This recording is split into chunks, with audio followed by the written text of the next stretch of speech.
Bir rет химия алсам болды деп еді ғой, не болды мынау? Күннен күнге демала алмай бара жатырмын ғой мен. И вообще-то сен оплатаң төленбей тоқтап тұр. Сонда не?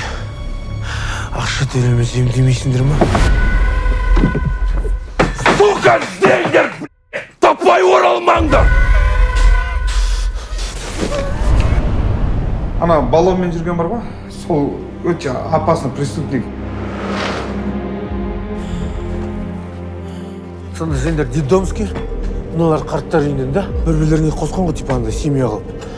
Ну, мыналарға ата-ана керек, сендерге бала керек. Ничего себе придумали, да? Базара нет. Ну, короче, одна тема нарисовалась. Надо им помочь. Болмайтын ақша үшін 7 жасында өліп кетпейтін шығармын. Кто они? Ну, близкие люди.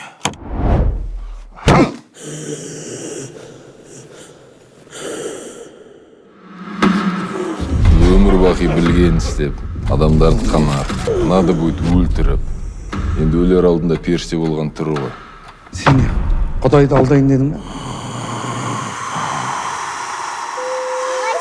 Бүгін бір өліп, бір тұрдыңыз ғой, мынау сіздің туған күніңізде жауып жатқаны ғой. Десеңіз шағай, туған күніңізбен. Десеңіз шағай,